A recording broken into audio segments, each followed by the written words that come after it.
What's up, everybody? What is cracking? Malik here. And yo, week 3 of our final stage in the Overwatch League is upon us. And needless to say, it has been crazy. We are getting into the nitty-gritty. Playoff hopes will dissolve. People will punch their tickets. This, that, and the third. Now, later on today, it's going to be pandemonium here at the Blizzard Arena because we got the Battle of LA going down between the Valiant and the Gladiators. And you know how crazy it gets when these two teams face off against each other.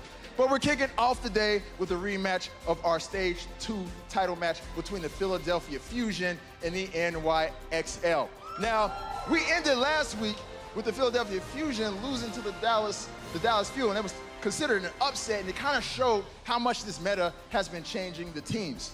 On the other side of things, the NYXL, they've been pretty much uncontested. You know, they've been coming in, they've been confident, having a good time. It doesn't matter who's sitting on the other side of the stage to them or what the meta is, they've been doing their thing. But one of their 3 losses came from the Philadelphia Fusion, and in that Stage 2 title match, the Philadelphia Fusion had them down 2 or had their backs against the wall. So needless to say, I don't think they're taking this run back for granted at all. They're here to handle business. So, yo, Blizzard Arena, you guys ready to get the day started? Yeah!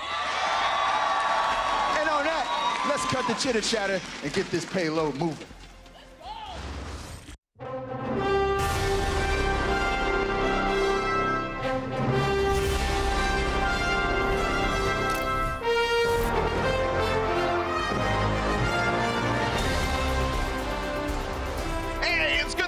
Baby, I'm Golden Boy, your host for Stage 4, Week 3. Look at that, I'm still living in the past. Still living in the past, man. Okay, today's gonna be a good show because I'm joined by my mates from Britain. We got Brennan Sideshow. Gentlemen, how you doing today? I like that we're considered friends now. Oh, wow. No, you guys are just more, it's happening already. Grab his hand. Grab his hand. I'm more concerned what you've done with Puckett. I think you and Malik have teamed up and put him in a... I think there's a room downstairs in the basement, right? It's got Puckett, it's got IDD, Cutie, and Mendo just... and we'll never see No, man, Puckett's doing his, like, best Ferris Bueller impression. Homie just wants some more days off, you know what I mean? Like, he's just living a life. He's chilling. Maybe running around his house in his underwear. Well, he should get here for at least the final game of the day. That battle for LA is going to be spicy. Yeah, I love that. Whoa. Okay, you got pipes, baby. I respect that. All right, so Bren, I did find out because I have to talk about this. You posted it on Twitter. You now have, ladies and gentlemen, I need everyone round of applause because Bren bought a mattress for his house. You bought furniture, Papa. What? How long? Why did it take you so long? 2, did you go to IKEA? Mate, I'm just a degenerate. Like, I don't have an excuse. And did you tell your mum? I did not tell my mother that I've only just bought a mattress. No, I didn't, Golden Boy. You know, there's no need when you're here. You know, you do such a fantastic impression. I really do. I really do. That's an old reference for you. Everyone cringed in the arena when it happened. It was awful. We won't go there again. All right, well, you know what? Let's just jump into the schedule for the day. Enough of the shenanigans here. We got some great matches lined up. So, we have the Seoul Dynasty against the Shanghai Dragons. And then the last match of the day, the Battle of LA. Los Angeles Valiant versus Los Angeles Gladiators. Man, you just say it, and it's the instant reaction. But first, though, our matchup at hand, the NYXL against the Philadelphia Fusion. Now, the NYXL, they are sitting pretty at the top of the league. They haven't really been contested by anyone in the top 6 just yet. But this team, Philadelphia Fusion, they have the capabilities to be able to go toe-to-toe with the squad. Yeah, that's true. You're looking at the NYXL, undoubtedly the best team in the league right now. They've locked up their first place in the playoffs, a minimum of $625,000. But they haven't played anybody in that top 6 of the stage standings. So I'm interested in this match to see if Philadelphia Fusion can push them. Because there's been a lot of discussion. You heard the guys talking about it on Watchpoint. Are NYXL going to take it easy from here? They have an opportunity to coast it because they've already locked up that #1 spot. So do they save strategies, field some weird compositions? We don't know just yet. So maybe this game will be a little weird from New York. Yeah, it's very clear that NYXL, man, they have mastered the long game, right? Where a lot of teams, and the short game, and the middle game, and all the games. They just mastered the game. But the reason why I say that is because, you know, coming into this league, a lot of players did not expect how grueling this whole process was going to be. this is a lot of Overwatch being played over a long space of time. Yeah. And yet, NYXL have managed to just constantly stay fresh through and through. And that just shows how good they are at this. You say they mastered the game, mate. I'd say killing the game. It's a bit like, you know, Pusha T's recent diss track coming back at Drake. The man was straight murdering, and that's what New York Excel are doing against these teams. They are killing the game. Realistically, it's the team that everyone's kind of scared to play against. It's always a pleasure watching them as well, because they're so good at just minimizing their mistakes, and they maximize the opponents. They force you to sort of make these mistakes, and as soon as you make one, they are capitalizing off the back of it, and they are fully sort of just essentially ruining you. They are very well researched. They've got a great coaching staff behind them that are helping them coming into every match, being prepared for the teams and the opponents that they're up against, and it is fantastic to see. It's always beautiful Overwatch when New York are playing. Now, Fusion are one of the 3 teams to have beaten New York so far, but New York, I don't think they're going to take it easy on them this point. They have locked up their playoff match, but there was an interview with Libero, with the Overwatch League Korean staff, where he was saying, after we lost the Stage 1 finals to London, we are going to start winning every other stage final. And so far, they've delivered on that promise. So I think not only are they happy to be at #1 spot in the playoffs, the overall playoffs, they want to win the Stage 4 playoffs as well. And this game, I don't think they're going to be taking it easy at all. No, not at all. But what does that spell, though, for Philadelphia? Because they need a win. Every single win at this point matters going into the overall playoffs here, Brent. Yeah, it's absolutely so important. The next matches, you know, they're not slouches, are they? Gladiators, Shocker, looking particularly spicy in this current meta game, and the rest of the teams as well, you know, not bottom tier teams. And it's only going to get really harder here for now for Philadelphia Fusion. Well, not quite after New York Excel. That'll probably be the hardest challenge for them. But after their recent loss against Fuel, a match they expected to win most likely coming into this, you know, Dallas were always considered to be this bottom tier team coming up to it until Stage 4 happened. And now they're looking so much better. Yeah. This is their time to shine, and I don't think Philadelphia were expecting that. They were caught off guard a little bit, because now they do just need that one more win, as many wins as possible to climb up those rankings. Now, Philadelphia in the middle of the season were an incredible team. They were 1 map away from winning the Stage 2 title. Like, they were insane at that point. They go into Stage 3, and they actually faced New York Excel. And again, they were 1 map away from being able to beat them. But New York came back, reverse swept the Philadelphia Fusion, and I've never seen a more tilted team in my life over the next couple of games, because Philadelphia Fusion, something about their mentality just kind of broke at that point. They went on to lose against Shock, and then lost another really close match as well. And at that point, they went from 1 map away from winning Stage 2 to 8th in Stage 3. So not only is this game important in terms of being a bit of a revenge match for Philadelphia, but also, even if they end up losing it or just giving a good shot or something, they need to keep their mental game in tow, because as you were saying, all of these upcoming matches, insanely important for Philadelphia Fusion. Their goal should be the overall playoffs, not necessarily each game as it comes. Now, moving into like the more granular battles there between some of these players, you know, we have some stellar rookie players on both teams here. And I know that's going to actually come as a surprise to some of our viewers at home and here in the arena when we say rookie, because this is the inaugural season of the Overwatch League. But, you know, there was professional Overwatch happening way before the league had been established. Some say. And bear in mind, though, some players actually had not played on professional teams up until that point. True. One of those players being Jonak, which is crazy to think, but there are some stupendous rookie players on this lineup on both sides of the stage. For me, Golden Boy, this is a battle of the rookies, really, because I didn't even realize this until recently. I was speaking to Named Wee, one of the coaches for Philadelphia, and he said Sado is a rookie. This guy was not playing on a professional team before the Overwatch League. This is absolutely crazy to me as well, because he's performing really, really well in terms of the main tank role in general. If you compare him to the rest of the league, his statistics are really quite high up there when it comes to the averages. Those are not rookie numbers. Those are not rookie numbers. Don't need to be pumping. He does not need to be pumping up. Maybe a little bit if he wants to be considered the best. Sure, but, you know, those are fantastic numbers, and he can be happy with that one there. And he has elevated the level of play for Philadelphia just as a singular player. Now, on the other side of the matchup, you've got Jonak, and this guy, you know, what have we not said about Jonak? Clearly rookie of the season, though. Like, no matter how well Sado plays from here on out, how can you deny that Jonak just coming straight out of the ladder, straight into NYXL, and destroying? It's so hard to argue it, isn't it? And the impressive thing about Jonak to me is that he's so skilled on not just the support role. It's the fact that his mechanics are strong. And normally players who have strong mechanics, they move into the DPS position. Players with strong game sense move into the tank position. But Jonak, he has a mixture of both. He could probably excel in either role if he wanted to go into it, but instead he plays support, and he's just killing the game. Does he play support? Yeah, he might as well be playing DPS. You know, the way he plays that. Or as Doa says, bloodthirsty Zenyatta's. You know, you just gotta give a shout out to my boy Doa back there. So, in any case, listen, the time for over talk is over. It's now time to get into the matchup. Let's go ahead and bring out your first team to the stage. Ladies and gentlemen, welcome the NYXL.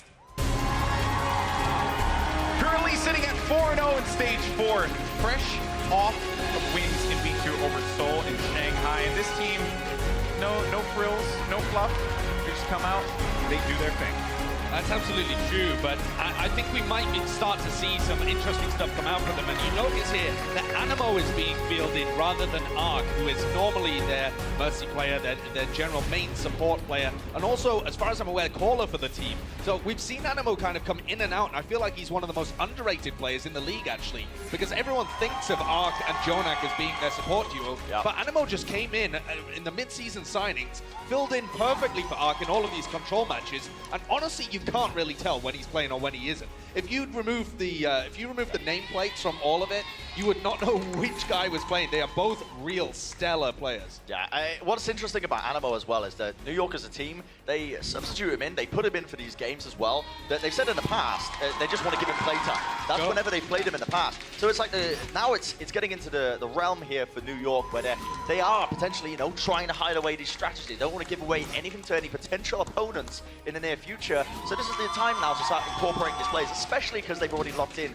the #1 seed. They are golden when it comes to the playoffs now. They don't really have to worry about, getting these wins like other teams do. So they can focus on, giving Animo a bit more play time and seeing what he can do with the team and seeing how well he meshes. Yeah, when you have that, golden ticket, as you said, right, going to hundreds of thousands of dollars, you're feeling pretty good about yourself going into this matchup. And now it's time to bring out their opponents. Welcome to the stage, the Philadelphia Fusion.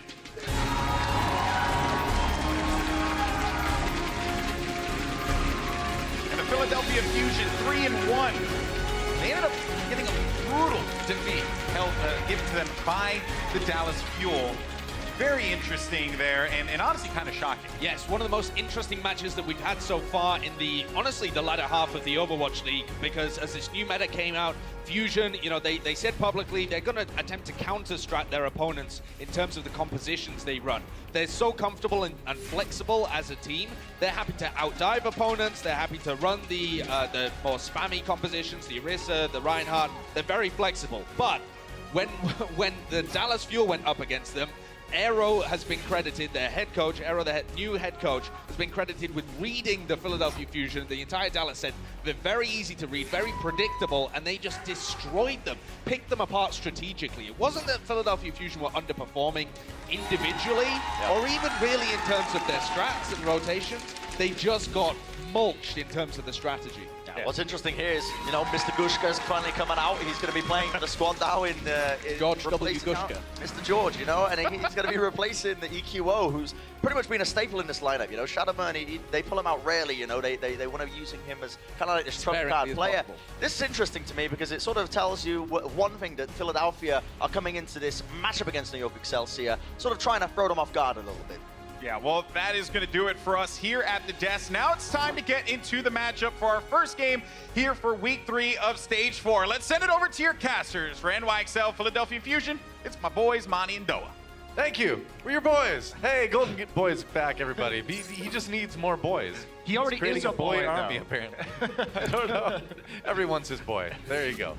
Well, on that note, NYXL versus Philadelphia Fusion. This one's going to be kind of interesting because, we did basically have New York kind of come on and say, hey, you know what? This stage isn't necessarily the most important thing to us anymore because we're already in first place. We've got and why should it be? And why should it be, why right? should it be? Exactly. So this is an opportunity for them to kind of mess with the heads of the other teams in the league that might end up in the playoffs. Teams like, I don't know, the Philadelphia Fusion, who still have a chance to get in. So I think we might see some wacky stuff in this match today.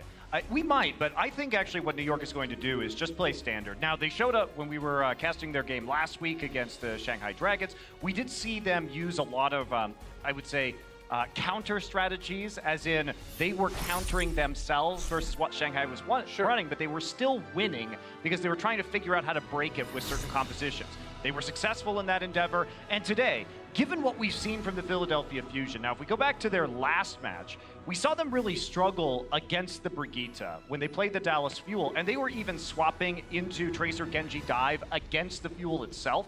Now that didn't work, and it seems to me, having reviewed a lot of Philadelphia's games recently, that they really still rely on their bread and butter from the first 3 stages, which is switching to that dive when things aren't working. But you can't do that anymore. So if I'm New York, I'm really focusing on a lot of Brigitte compositions, and I'm saying, hey, Philly, you are going to need to beat us with the Brigitte, and then we'll swap. Yeah. You never know. They might just toss Saviel be on the Junkrat, too. Just throw a couple oddball hero picks in there to get other teams to kind of mull that one over. And this is the composition, though. Speaking of Saviel beyond the Junkrat, he was for the first time on the Junkrat on Blizzard World the last time they played it. And when we're looking at the Philadelphia composition, this is a great comp to run Junkrat into because they're using their off-tank as Brigitte, which means you don't have a defensive matrix, and the Junkrat bombs can really destroy this high ground position. So that would be a great swap for the NYXL to make because you cannot dive the Orisa hardpoint like we used to be. Well, Saberlee's going to have a chance to swap right off the bat as he gets capped by Carpe coming out of the gate. Probably going to stick on the Tracer for the moment, but you never know. Now that he's seen the comp, maybe he'll change. Nope, staying on the Tracer for now.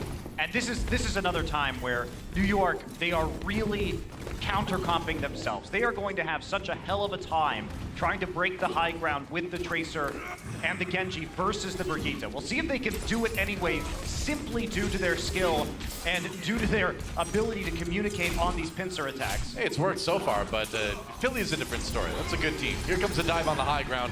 New York going to go in, try for this one. Sato down almost immediately. That's the start you want to have if you're New York. Boombox gets nearly reflected. Libero finishes him off. Save will be down, but New York way ahead in this fight for the point already. That might just be about it if they can get the finishing blows. And Hakba got sucked into the backside there because he was trying to come back into the house and get a stun onto Saviolbi, and it just really wasn't working. So the tanks got a chance to eliminate the Orisa on the high ground. And New York doing a good job of falling back when the Riptire came in, blasted out of the air, courtesy of Mecca with the finishing blow, and that did allow Philly time to get back onto the point, but it still looks like New York, yeah, they're going to get the payload going, and now Philadelphia is going to get a bit staggered in their respawns, and that's going to give New York a bit of cushy time to push the payload. It definitely will. Hotbug going to switch over to the Diva now too. So it has worked. Shadowburn will be taking up the reins of the Brigitte here. So they're keeping the Brigitte but switching the player who is playing it. All right. Now they're going to be even tankier versus this dive composition. We'll see if New York changes, but again, they have no reason to until they are actually stopped. And even though I think Philly had the tools to do it, Hotbug's positioning did not allow them to protect the hard point. And that's going to swing things into the XL's favor. New York's got a lot of ultimates to work with, too. They really didn't need to use too much on point A, if anything. Now they've got plenty to use on B. Here comes a dive. Going in now. Janus down early, though. Right into the trap, and Philly was ready for him that time. I don't even know if it was a trap. Janus just jumped in and straight up died. He had nobody with him. We're going to give him the benefit of the doubt. It's a trap. He thought there was less people there. Maybe the sun was in his eyes. You know, it happens, but... And the DPS comes back in, gets a few crucial kills, Neptuno being one of them, and that payload's moving. We can talk about Janus' sacrifice, but it made room for the payload to move, and in the end, New York wins the fight anyway, so now Philadelphia gets the tank kill, but they don't get anything else. 4D chest, man. I guess so. Janus certainly made the room. He was at 95% when he died, uses the Primal Rage now, finally goes down right at the end of the point, and they will have to regroup. Probably will. Mecco. Kind of hanging out though. Everyone's kind of off in the side room right now. Libero's going to blow out the blade. They're going to go for it. Forget regrouping. Janus can get back whenever he has time. Transcendence to cover Libero, but he doesn't really get anything out of that Dragon Blade. Boombox had to use his Transcendence. I suppose that's something on the Philadelphia Fusion side. Mecco, though, gets him with the self-destruct. So NYXL with the numbers advantage. At the moment, Libero really low. He's got to survive. He gets a healing just in time. Sato goes deep, has to pop that Primal Rage to stay alive and get back to his team. Now the brawl still continuing. There goes Carpe. Libero did finish him off, so the Widowmaker down. New York gradually grinding this fight out. He'll be getting rezzed. Philadelphia holding for the moment. They still have to get through all of this rally armor, though, Noah. And with Hotbug getting Janus again, may be quite difficult. New York's gonna have to back off, but they've been poking and getting some heals up this entire time. So already, remember, Animo and Jonak used their support ults at the start of that last fight, and they are already up again with that Dragon Blade. Yep. And so that's going to be another opportunity for New York to kind of run almost the same fight if they want to. Except this time, there's not going to be a trance to stop Libero's Dragon Blade. So pretty big difference right there. But New York, they're never really chased off. Even through Jonas' multiple deaths, they're still building ult charge at a faster rate. And that's going to make this next fight even more damaging for Philadelphia. They're going to have to Blade like immediately because Boombox is going to have that trance soon. Blade coming in just in time here. Libero trying to find the targets, getting pushed back though by Hotba, and he's going to get run down. Self-destruct comes in too. They've been so ready for Libero, they didn't even need the Transcendence that time. Boombox has it. Libero back into the fight right now. Now the Tracer duel. Looks like Carpe is going to come out on the opposite of that one. Took himself out of there with his own Pulse Bomb. Boombox comes in with the Transcendence, so Philadelphia not done with the defense just yet. New York looking a little bit low in the HP department. There goes Sabielby.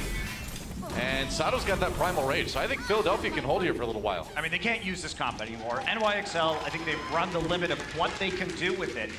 They've been trying to run this dive the whole time. It hasn't been optimal against any of the comps that the Philadelphia Fusion have been using. And Shadowburn's been great. He's been drifting backwards towards the supports. That's why they didn't need to have that Transcendence to protect against the Dragon Blade last time. Because Libero went in, and the only thing he found was a Brigitte, and then he had to dash back and try and kill a Diva mech, which really didn't work in New York's favor. Oh, Sabielby gets a 1v1 onto Carpe. That's what New York needs to start pushing forward. Now Libero over on the Pharah. Shadowbird switches to his famous Genji pick. But is it going to be enough to push New York back? Doesn't look like it will be. Shadowbird may be alive, but the rest of his team is not. Sato finally finished off, and that's going to be point B. Finally taken for New York after a bit of swapping. I think it's a victory that Philly made New York switch, because that's something that we couldn't see the Shanghai Dragons doing in their match. And New York seems like they just want to play these compositions until the very edge of their viability and see how much they can get away with. They are forced to switch, though, to finish the map. Going to the Pharah and the Widowmaker makes a lot of sense for them just to push it over the finish line, which they do. Well, it's part of the philosophy, right? Where if you're New York in this position, you don't want to show anything you don't have to. And that includes, you know, standard compositions that you need to swap to anyway. You don't need to use it to win, don't use it. They had to switch though. Now they're going in, both support ultimates again. Sabielby picks off Hotba, and he gets Carpe as well. The swap to the Widowmaker really working out, and Libero gets a finishing blow into Boombox too. So this far, Widowmaker seems to be a bit too much for Philadelphia to be able to handle right now. Yeah, this is what New York looks like when the training weights come off, Doa. Yep, pretty because much. right now, they're playing a standard composition that isn't going to be countered by their enemies, and they've been rolling through ever since then. They're back up to a couple of support ultimates. Boombox will be matching with the Transcendence. With the last 60 seconds remaining, New York looking to push this one through. Meko right there just to finish off Shadowburn. Payload nearly there. Sato down too. Meko always seems to be in the right place at the right time. Now Animo pops at Valkyrie just to try to give New York the extra push they need to finish it off, and it looks like they're going to get exactly that. New York held up a little bit on point B, but a swap to the proper heroes, and it's a quick point C to finish things off. I mean, they just rolled through it. They switched the comp once, and then there was no more defense from the Philadelphia Fusion. You can see how poised the New York XL are. Should they have swapped sooner? Absolutely. Sure. They should have swapped sooner, but I really think right now they're looking just to test their limits. Yeah. So let's take a look at Sabielby doing work earlier in that match after the swap over to the Widowmaker. Right here at the end, and just get Hotba out of his mech. Nice flick onto Carpe, and then why not take out one more as well? Shadowburn midair, so 2 midair kills. Impressive work from Sabielby. Yeah, New York XL is really like kind of like Goku in Dragon Ball Z, right? Where he fights as like normal Goku for a while, but he's like, okay, I might actually need to try. So then it's Super Saiyan, but I don't think we've seen anyone push New York to Super Saiyan 2 just yet. No, I don't think we have, Doe. And the question is really about the Overwatch League is, will we? Will we see them be even forced into that position? I don't know, man. I haven't seen anybody with that power level quite yet. Might have to check the scouter right before playoffs, so we'll see. Definitely will have to. It's just, this team is so skilled that it's really hard to imagine another team even being able to reach New York at a different team's peak. Yeah. I mean, who has the ceiling to really do that? London, maybe? Perhaps at their absolute At their best. absolute best. Yeah. And we did, of course, see London beat New York in the Stage 1 playoff finals. That was a long time ago, though. But with the recent changes on London, maybe we'll see them back in form here by the end of Stage 4. Philly has peaked at a very high level as well in the past. They just seem to have a lot of trouble maintaining that consistency. Yeah. Definitely does seem that way. The transition to the new meta has been a bit rough for these guys. Up to see what they can do on attack. Here we go. It's going to be New York with the Junkrat Widow. Very standard composition, Yep. right? So, we'll see though. Boombox really on the Moira and Neptuno on the Lucius. They're just going to bypass the hard point entirely, speed boost their way over to the point itself. Yeah, they like to run in here fast and take the point early. Use that beefiness, try to hold it. A lot of AoE healing coming in from the Moira and the Lucio, obviously. They're on the point right now. Jonak actually going to get Sato there. Sato's shield is destroyed. And they were trying to play around the Orisa shield, deny any coverage from the NYXL, but the NYXL, they just repositioned. I mean, that was really good, right? Janice and Meko put a lot of pressure on one side of the point, caused the shield to turn, and Jonak was back there and on the high ground, and he's not going to miss those right clicks. No, he is not. So now we've got the Fusion backing out, waiting. They're trying to go after Shadowburn right now. They're going to get Neptuno. Another kill for Jonak. Dodges out of the way of Carpe's Widowmaker Fire for the moment. You can see what New York is doing. They're putting an immense amount of pressure on the Reinhardt shield. That's their entire goal. That's why their D.Va and their Orisa are walking up into that aggressive position. They have the Junkrat to back it up too. So I think Philly has the right call. They can't allow their shields to be pressured in the open, so go up here, try and get a flank attack. Actually, they're just gonna fake the flank and go right back in. Wow.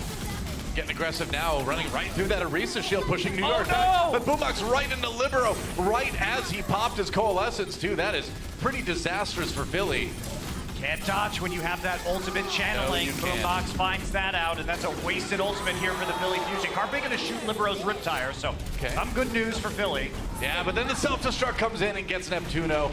Jonak finishes off Carpe, and it's gonna be New York slowly but seemingly surely pushing Philadelphia back here. The remaining members of Philadelphia are on the back here. They do get Meko. That's something anyway, but Shadowburn, Boombox down, not able to really approach the point, and Sato and Hotpa have to run for their lives. Sato's not gonna make it out. This just creates one big split spawn, one big stagger, and now Hotpa popped out of the mech, and it's gonna get even worse for Philly now. So much time wasted by how long it took them to reset after that fight. Absolutely. You see Libero here is going to be the kill that he picked up onto Boombox, and he's just going to float. Looks like he just floated the mine under there. Man. Picked up that kill. Accidental, but you'll take it. That's rough. Like, Moiras are learning, you got to stay farther and farther back. Because, yeah, when you pop that ultimate, you're doing a lot of damage and healing, but you're going to get wrecked because you can't dodge things anymore. Yeah, Boombox realizes this. They switch back over right now to the Zenyatta, and they're going to use the rally to get some armor before they head onto this point. Yep. Supercharger down, though. That means this shield's just going to melt even faster. Sato already without his shield, waiting for it to recharge, has to duck back into the room. He's going to find Libero, and Boombox finishes that one off. Libero somehow gets a bit split off from the rest of his team. Jonak does get a bit of revenge, though. Supercharger down, meanwhile. Earth Shatter, we tried to get it around the shield. Don't think that was a too successful one. Tries to charge into Janice, but that's not going to work out. Meko does get caught by that self-destruct. He loses his mech, and Philadelphia making some real progress on this point now. Absolutely, they are, Doa. They're trying to make this progress, and Tire should change that. Saved it, though, with the Transcendence to avoid the Shatter. Well, that shield just got up for Sato in time to deflect the tire damage. New York can't get back on the point. That's going to be Philly getting the payload rolling. Took them a long time, but now they've got about 3 minutes to get through point B. John is now switching over to the Winston. So Philadelphia Fusion at least starts to get this payload moving, trying to make it all the way through the map. Big delay on point A, however. And they're going to keep with this composition for the time being as they walk up. Have to keep an eye on Janice as he's going to be trying to dive into Shadowburn's Brigida, which is going to maybe have some mixed results. We'll see how it goes. Libero, ooh, Carpe finds him. Carpe has been one of the best Widowmaker players in the Overwatch League, certainly in the conversation for League MVP. Neptuno down, Sabielby finds one too. There goes Jonak, so Carpe and Sabielby just picking apart the opposing teams. Now it's a Widow v Widow. Sablebee's got the healing, though. Yeah, Sato and Shadowburn on the card the whole time. Shatter is just going to completely miss nobody stunned as Sato tries to surprise them. Yeah, it's two worse Shatters that haven't done a whole lot for Sato. Carpe just picks off Libero again. There's nothing a Junkrat can really do in that situation if you don't have a concussion mine going in the right direction immediately. There's a rally coming in from Shadowburn again as Philly tries to push forward here. They'll have that extra armor to do it with. They are just going to back off right now, try and play around this rally. They were getting flanked by actually a Widowmaker, Saviolby, and the Winston Jones. So another Riptire coming out right now will hit Carpe, but an immediate res actually is not interrupted. Neptuno managed to get it off. Neptuno gets the craziest reses I've ever seen in Overwatch League. Like, I do not know how he pulls off half the reses he does. Now there's really good at protecting. We'll put it that way. And the payload's been moving this entire time because New York's been trying to flank and pick somebody off in the back line, but it just hasn't worked in their favor. Sablebeee gets res. Janus in the Primal Rage, but only at about half health. There's a self-destruct. Close out Sato's shield, but they're still on the point right now. Janus down. Couldn't make it back to his team in time. And Shadowburn's gonna find Jonak. New York looking a little bit scattered here on the point B defense. Yeah, they absolutely are. They've been getting picked off on these flanks they keep making, whether it's Janus or Libero. Libero's actually died 9 times so far in this match, which next closest is Saviolby at 6. So he's been having a lot of trouble staying alive. A lot of the time because he's been playing super aggressively into the enemy team. And that's there you go. There's a good shatter for you. That's the ultimate you've been looking for if you're Sato. Tried to hit a couple of those already. Finally gets one through, and that's going to get a good start for the payload. You kind of think New York maybe overthinking things a little bit, you know, going for the fancier flanks, and maybe just would have been better to just play the payload. They're definitely playing risky, Doa. Oh, yeah. And they are getting punished for it by Philadelphia. Another rally now up for Shadowburn. You can pop it to have the next fight go into their favor. New York not working with any ultimates right now. And there's the rally just as New York wants to start things off. Yeah, it's going to make it tough to fight. Tyre comes in, doesn't really get a whole lot done. A lot of damage onto Hotbud, but that's about it. Sato needs some healing himself, too. Carpe was exchanging fire the Widow v Widow, but now Sablebeee had to back away. Carpe gets Meko as he comes out of the mech. Boombox as well falls to Sablebeee. Philadelphia is still grinding forward, though. The payload stalled for the moment. Oh, might keep going. Carpe finds another one onto Sablebeee. This Widow battle has been intense, but Jonak's like, you know what? I'm even better. The Zen v Widow, that's where it's at. Carpe's just spun on a roll on this attack run on the Widowmaker, but it may not be enough here. One fight remaining. Carpe has to open this one up again, and he's going to have to play into the Transcendence. Yeah, Sablebee's going to have the Infrasight too, so New York's going to have a really good eye on where Fusion is going to come from on this one. Absolutely will. So Philly switching over. They want the Pharah for this final attack. Makes sense. Libero also going to be swapping to the Pharah. Pharah Widow worked well for New York on their attack. We'll see if Philly can recreate. Down to about 10 seconds remaining. It's now or never for the Philadelphia Fusion if they want to stay in this map. Sablebeee going high. No kills out of that shot though. Sato comes in. Can he get the Earth Shatter? They really need it. Throws it down. Self-destruct comes in, but the Transcendence deflects it. Meko does get pinned though. Can't get back in his mech. Shadowburn though. 1v1 by Libero in the Pharah battle. Self-destruct comes in, now for Hotba, doesn't get back in his mech. Sablebeee finishes him off in Philadelphia, starting to fall apart a little bit here. Animo gets a res onto Jonak too, and that's more problems for Philly now. Overtime bar ticking away, Sablebeee gets one on Neptuno, there goes Libero. Carpe doing what he can, but he can't get close to the payload. Not on his own, and that's gonna be New York Excelsior. It's a bit messy, but they get the win here on Blizzard World. Libero's playing like an absolute madman with some of these flanks, coming around on both the Junkrat and the Pharah.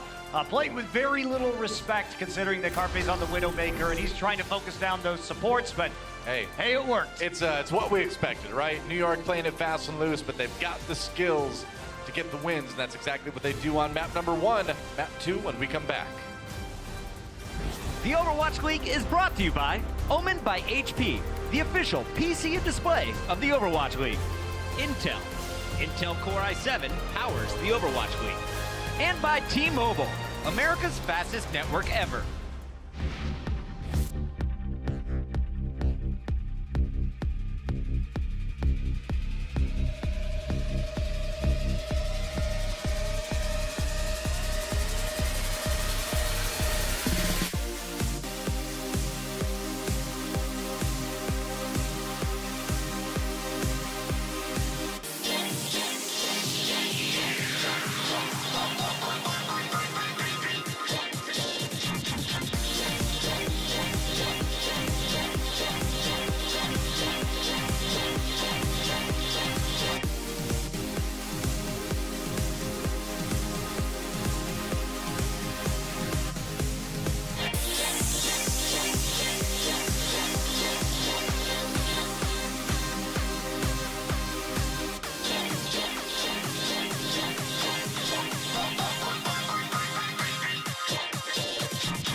And there it is. Are you kidding me? They continue their reign of dominance. New York has clinched the #1 seed. Officially the best team in Overwatch today. 계속 열심히 해서 올라갈 걸 알고 있었고. Is there anyone who can touch them? The reason we are doing really great, our supports are really good. And second, our mental leader and captain SBB is doing really great job. 이제 LW 팀이 뉴욕으로 이제 오게 됐을 때 우리가 이제 당연히 이길 거라고 생각했어요. It's LW Blue, and you will not find divier, aggressive, crazy, bloodthirsty teams in all of Korea. 메타가 바뀌도 바뀐 만큼 노력을 하면 되죠. 만약 바뀌었으면은 바뀐 만큼 더 연습을 많이 하고 이제 더 연구를 하고 하는 거에서 우리가 이렇게 될 수 있지 않았나 생각을 합니다. 그렇죠? 그렇죠. 네. 저는 아마 설렁설렁하게 이번 4스테이지는 하진 않고 그래도 플레이오프를 더 준비 많이 할 것 같아요. 저는. 그 경기를 위해서 체력을 어느 정도 비축한다는 것도 현명한 판단으로 생각해서 저는 플레이오프에서 한 번 더 상대하고 싶은데 서울이 했을 때가 기분이 제일 좋아가지고. 왜 만나고 싶으면요. 보스턴과 뉴욕은 스포츠로 라이벌이다. 그래서 확실히 뉴욕이 보스턴보다 위에 있다는 거를 저희가 보여주고 싶어요. 왔으면 좋겠습니다. 결승을 뉴욕에서 수많은 팬들이 이제 보는 앞에서 경기를 하는데 홈그라운드이기도 하고 일단은 저는 다시 한번 그 노래를 불러줬으면 좋겠어요. 그 Go New York, Go New York, Go 하는 그 노래를 그 많은 사람들이 하면 얼마나 좋을지 정말 상상이 안 가서 그거 꼭 듣고 싶어요. Welcome back to the Overwatch League. Man, what a journey it's been, right, for this New York Excelsior squad. They had that clip from Apex on there where you and I casted LW Blue back in the day. You know, we got to see a lot of these players kind of get their start in Overwatch, and it's been really cool kind of seeing their journey come to this point. I also like Pine talking about the New York-Boston, sports rivalry. Very interesting, especially because Boston has traditionally been dominant over New York, except maybe in baseball. And New Yorkers, I know you're thinking about those Super Bowls for the Giants, but generally, look in your hearts. You know it's true that Boston's better. So New York, Excelsior, trying to change that. I say that as a former New York resident. So True enough. And along with that success for New York comes some financial bumps as well. That's right. New York Excelsior has already locked in $300,000 for their performance here in the regular season. That is pretty insane. But as you can see, however you place in the league determines what little bonus you get at the end of the season. Sometimes not so little. yeah, it's a lot of money, obviously, and the $625,000 number that you hear about New York Excelsior includes their stage playoff winnings without stage 4, and then also will include their minimum payment for reaching top 4 automatically, because they will all get a bye to the semifinals. I know this is all confusing. They're going to bye to the semifinals as being the first seed. That, as soon as numbers came into the equation, my brain just exited and left the room. I so know. Yep, you know how it is. Mono in for Janice. Usually it sticks around and then changes those numbers Pine. to other numbers, but That's I'm true. glad it went away this time. Usually it takes a number and then it flips it to be the reverse of the number it should. And then that's the number my brain decides to use. But It is complicated though with all the prizes and money. Obviously, winning overall would add significantly to the NYXL's total, as they would get $1 million for winning the playoffs, which would, that might help. I think that's really their focus. And going back to what the desk was talking about, you know, maybe they care about the Stage 4 playoffs in as much as they can play them without showing anything. Sure. But when you consider $100,000 is a lot of money for winning the stage playoffs. But you know what else is more money? Is that $1 million for actually winning the season. So I'll if take I'm your word for it. NYXL, I would definitely be looking at that direction of putting my effort. you're playing the long game. Play the at that long point. game. And That's right. I think that's what they've done. I mean, everything we've seen from the NYXL, they seem to have pumped the brakes at the right time to give their players some rest in Stage 3. Still ended up winning the stage in the end. And now they can basically just go, not on autopilot, but Cruise control. Cruise They're control. still steering, but they're not really working the gas to brake at the moment. exactly. That's how cruise control works, guys, in case you were curious. That's what I'm here for. Educational content. That's what we love you for, Doug. I know. NYXL on the attack. Pine's going to be playing the Sombra, interestingly enough, as Philadelphia Fusion gets ready to defend. Huh, I was not expecting that. I was not expecting that either. So it will be a Tracer Sombra attack. Oh, and swapping? It will be, Yeah. Okay. There we go. Just messing with people. But, you know, this is what we talked about. New York, they've got this luxury now where they can just kind of do things and mess with people, just make them think, is that, like, can they actually do that? Should we be worried about this strategy when we prepare? Yeah, it's all mind games. We talked about this a lot against Shanghai. Say they'll be playing the Junkrat for the first time. That's just something that teams from now on are going to have to pay attention to, and it makes preparing against them so much harder. Oh, Animo has to res Pine after Carpe wins the first Widow duel on Hanamura. Oh, Pine trying to find Carpe as he grapples away. I don't hear grapples used as a verb too often. Unfortunately, I wish the world had more Well, grappling. unless, well, it does. It's just in wrestling usually and not in... Or MMA. yeah, that's true too. Maybe I should just watch more MMA. Not in sniping as much. It's Overwatch. NYXL on the point. Nearly a tick already. They've got Philly pushed back a little bit. Philadelphia should be able to get back on the point. They do indeed. Mono a little bit separated from the rest of his team, but the rest of New York still. Oh, that was a close call. Wow, how did he live through that one? I mean, really the question is, Man. wow, why was Carpe there? Which is the big question mark, but it ends up surprising Sabilby, and Pine actually falls in the chaos to Sato. Meanwhile, Sato goes down, finally finished off by Mono. So he'll be forced to use the recall a little bit early there. He's still got his pulse bomb, but he's got to avoid this Riptire's coming in. Looking for targets, maybe looking for Mono. Over the roof. And somebody? Pine. Oh, he found Pine. Finally gets Pine. So Yeah. So small Riptire's long journey around the map. Shadowburn, no punish as the pulse bomb is not going to find a target. Pretty bold pulse bomb from Sabilby. That doesn't work out, like we said. Now he's on the point, being annoying again. Philadelphia Fusion with a few ultimates to use. New York, kind of looks like they're just sort of doing what they feel like at the moment. Now Jonak pops that Transcendence as they try to finish the point, but Carpe gets another 1v1 win on Pine. He certainly has been coming out ahead in the Widow v Widow battle here, and Philadelphia's going to hold for a bit longer.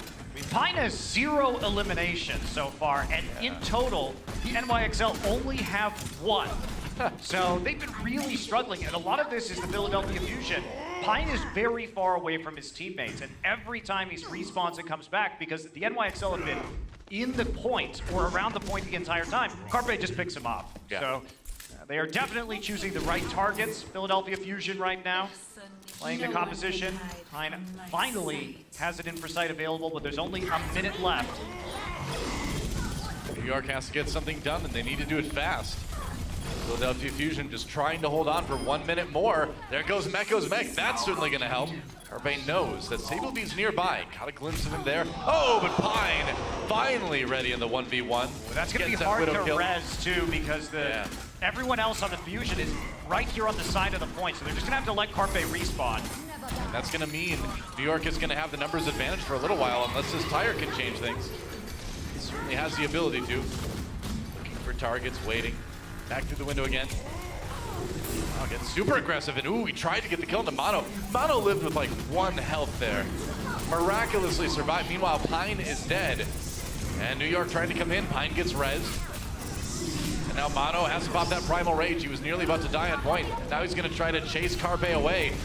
Widow v Monkey, not a place you want to be if you're Widowmaker in that hallway. And now Boombox in a little bit of trouble too. Even with Mono's Primal Rage ended. Oh, but Sato comes from nowhere to try to save him. New York, though, on the point. They've got 1 tick. They've got Sato and Hotbutt pushed back, and it looks like they'll finally be able to take A by virtue of disrupting Philly as much as they possibly can. They lose Mono. I think Philly's going to give that one up. Yeah, they will. Yeah, they have to give it up. Sato had already fallen, tried to make it back to the point after saving Boombox, but his Primal Rage fell away just as he made it there, so no easy escape for him. And he is picked off. Shadowburn back on the Brigitte now. Philadelphia Fusion look to hold on this defense, but they just have that Infrasight. And look at the ults from the NYXL. Infrasight has to have insane value here. He's got to kill Animo before they get onto the point with that Valkyrie. It's a lot to work with for NYXL. Oh, and that's a stick onto the Pulse Bomb. He gets Shadowburn. Somehow got it through the shield there, and Jonak right there to finish off Boombox too. New York storming onto point B. Taking this one a bit seriously, who knows? Hotbutt out of the mech. Philadelphia Fusion in a lot of trouble now. They've got the respawns, but they need to get him to the point. Hotbutt down, and now should be nearly 1 tick taken. Shadowburn came back with the Brigitte. Now the Transcendence. And Philadelphia can really get onto the point with this one. And it's going to fall away. Jonak still holding onto a Transcendence himself. There we go. Waiting for a while to use that. Now they're going to get onto the point even longer here, start to build up more control percentage, try and zone them out with a self-destruct. Mono going down is pretty important. I mean, Boombox tried to fly up the stairs away from that self-destruct. That was expertly placed by Meko to get that kill. Meanwhile, the high ground. Ooh, Sabielby. Guess what happens when you play against the Brigitte? That's what happens. I mean, they really should just switch to Junkrat attack right now. I think that we're going to see a lot more Junkrat on attack for the rest of this stage. You have to bring it when they're playing some of these Brigitte compositions, when they're swapping. Or bring your own Brigitte. Or bring your own Brigitte you bring your own Brigitte to a Swedish fight on the point. The Swedish point on the Japanese map. That's right. It's an international game.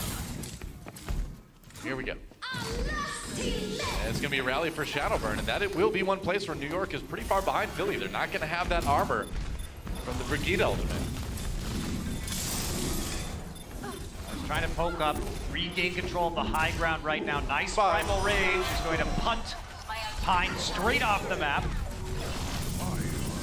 Meanwhile, Sato just finished using his Primal Rage. He's going to walk forward, push New York back with a bit of help.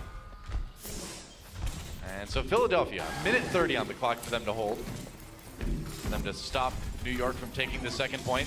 But, you know, it's kind of how it looked on point A, right? Where New York were stubborn, finally got serious towards the end, took point A. Might come down to the wire here too. Pine is really in struggle street right now. He's responsible for 7 of his team's 16 deaths. Yep. He's got to pick up his game, or they have to find a way to keep him alive here. Neptuno being caught by that self-destruct is really huge. Not having the Mercy round might be a big problem for Philadelphia Fusion. Shadowburn trying to stay alive, get some healing in the end, but Mono slaps him down with the Primal Rage. It's going to be the Valkyrie from New York as they try to push onto B and finish it. Got to get rid of that. Got to get rid of Diva on the point though. But just pops that Primal Rage, and he will be able to get back into his mech too. So Philadelphia is still holding strong here. 40 seconds to go. Pine has a kill on the Sato. Hotbutt gonna get D-mech. There's the tanks out of the way. Now with New York slamming back onto the point, that might be enough. They've got the second tick. They've got a handle on the respawns, it looks like, too. No ultimates to bail them out this time. And they got Shadowburn right before the end rally. Meanwhile, Sabielby has the rally, and that's what they need. Combined with the Transcendence to close out the point. 20 short seconds remaining. But you have to say, after Philadelphia Fusion lost both points against the Dallas Fuel in only a minute and 29 seconds, that was a vastly improved defensive performance from the Fusion. Absolutely, yeah. I'd say so. Shadowburn looking pretty decent on the Brigitte. And certainly, Carpe giving Pine a lot of trouble in the Widow v Widow, and Pine just kind of struggling in general, it seems like. Yeah, 7 out of the 16 deaths still. None of the members of the Excelsior died on that round. And my question now is, are we going to see the same style of defense that the Fuel brought out? Trying to run, potentially Seb will be on the Brigitte, because last time with the Orisa also, the Philadelphia Fusion tried to run double sniper, tried to break down the shield, and panicked at the last second, switched back to Tracer Genji, and ultimately found themselves not doing much on their attack round. But it looks like we aren't. Sabielby really just wants to keep playing Tracer today. I guess so. I feel like it's kind of a style thing from New York, you know, where Sabielby's just like, you know what, situation we're in, I'm just going to keep playing Tracer. They definitely, these are not bespoke strategies, and we talk about that with New York a lot. Look how custom tailored this strat is against their opponent. Nope, they're just going to play absolutely standard Tracer Widowmaker with a Winston, confident that their synergy as a team is going to pull them through, and they're not even mimicking the Fuel strategy, which worked so effectively against the Fusion just last week. Yep. Here we go, Philadelphia Fusion on the attack. It should be noted that this is the only map in the series that either team has a loss on so far in Stage 4. Philadelphia Fusion had their loss on this map against Dallas last week, and then New York had one tie on this map. Otherwise, both teams undefeated on the maps in our map pool in Stage 4. Yeah, and New York also is undefeated on this map throughout the entirety of Overwatch League. Yeah, very true. Has been a point of strength for them. Pine going to snipe Carpe, trying to turn the tables on this matchup. But, you know, what was interesting about the Philadelphia Fusion attacking last time was that even with 2 snipers, they really had a hard time dealing with Taimu. That's a good point. Having a hard time dealing with Pine right now. Philadelphia back to spawn. I'll have to replay that one. Yeah, Sato just got stuck on the flank there. See the head. Yep. Only the head was showing, so it was easy, right? I guess so. It's the only part you can hit. I'm surprised, that's how it works. I'm surprised Pine can even see these things. Yeah. I'm getting old though, I can't even see that on my screen anymore, really. Oh, I can see it really easy. I don't know what's wrong with you. Good luck with that. Get glasses. That's why you're such a great Widowmaker. That's right. That's what I'm known for, you know? New York Excelsior crushing another defensive fight. I'm certainly not known for my ability to speak English. That's apparently true. It's okay. Ace Widowmaker. We'll look for you on an Owl expansion team next season. That's right. Trade Pine for me. Pine starts to cast. Could happen. 2:20 on the clock for Philly. So it is a little bit contrary to your idea, dead on arrival. Yeah. Maybe you're just taunting your opponent, saying they're dead on arrival, right? I just want to give them a false sense of security. That's what it's all about. I come in and destroy them. All right, Philly's still milling outside the choke point. Sato has found his way into the area by the point, but he's going to jump out once again. So there's nobody there on the side of the Philly Fusion to back him up. Yep. Seems to be holding that pulse bomb. Philadelphia having a really hard time getting through the door. So here's the weird thing. They could absolutely swap the dive right now, Noah. Sure. There's no Brigitte. You just go for it, you know? And that's, I think they're in their own heads at this point because they lost so badly after switching to dive, but the thing that made them lose badly, the Brigitte and the Orisa are not here. So you definitely could try and change back to your strengths. They're probably waiting for Shadowburn though because he's so close to the rally. I mean, you know that New York is in Philly's head from the beginning, right? The last 2 times these 2 teams met, New York has reverse swept Philly. Well, it can't happen today, Noah. No, it can't happen today, but going into this match, you know that Philadelphia has already kind of got that in the back of their minds, but so maybe it's a bit of a relief even to lose map 1. Then again, creeping around this pagoda. That's a defensive place for the Widowmaker. Maku gets Shadowburn with the self-destruct too. And again, Philadelphia not really able to make too much of an effort to even get to the point. These staggers too. Shadowburn once again killed just before he gets the rally. Carpe says it's time to go to the Tracer now. And they actually managed to force the self-destruct out of Hotba too. Yeah, that is really rough. That is very rough. Yep. So rally going to be used. 20 seconds to get onto this point and make something happen for the Fusion. Gotta rush it now. You've got the extra armor. Now's the time, but you just gotta go through the door. You can't be timid like this. You just gotta move. That's exactly what Philadelphia's gonna do. Gonna try to push forward. They get a bit split, and now Shadowburn down. Pine with a bit of damage, and Jonak with the finishing damage. Neptuno gets a res. Hotba nearly demeched in the process, though. The Mercy wasn't there to heal. Now Pine drops down. He's gonna go back up to get a nice angle on the point. Tracer v Tracer battle now. Sable though gets a stick with a pulse bomb. Gets Shadowburn. Barely got away before being stunned. Didn't get caught in his own bomb like he thought he might. Lying down though, Hotba gets 1 kill. Meanwhile, Mono in the Primal Rage. Gonna push Boombox far, far away. Mego with 2 into self-destruct. Philadelphia Fusion falling apart now on the point. That's gonna be another map win for New York Excelsior. They're gonna start this series 2-0. This is just another really bizarrely poor performance on a map that Philadelphia, before coming in today, was 7-2 on. Their attack rounds have been just middling at best. I mean, they seem to really struggle with that main door getting through it. I know it's called a choke point because it narrows Philly, not because you're supposed to choke in them. Okay? That's very true. Well, halftime when we come back, guys, don't go anywhere. The Overwatch League is brought to you by Toyota. Let's go places.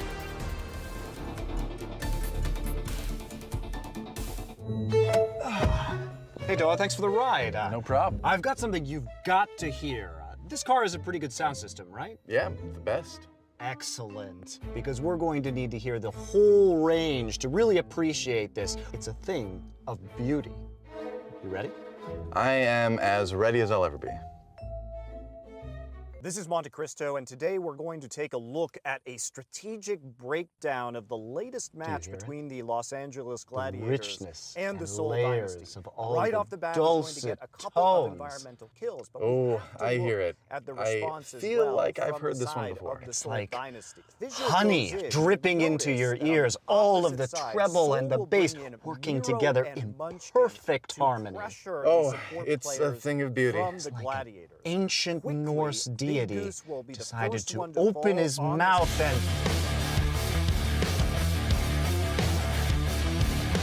You just don't appreciate art. That's it. That is definitely it. Shamelessly original, the Toyota CHR. Toyota, let's go places.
The NYXL are rolling so far after wins on both Blizzard World and Hanamura. They're up 2-0 against the Philadelphia Fusion at the half. Welcome back, everyone, to the desk. Golden Boy here alongside with Brennan Sideshow as we break this down. And NYXL have just, again, a continued domination from the #1 team in the league. And it's very clear that this team shows no signs of ever slowing down. Yeah, it's not like they're out-strategizing them. As Monty was saying, it's not like, you know, Philadelphia Fusion came in with something they didn't understand and NYXL are ripping them to pieces. It's just that NYXL's fundamentals are so good. Yeah. They position themselves perfectly, their rotations are perfect, they back each other up all the time.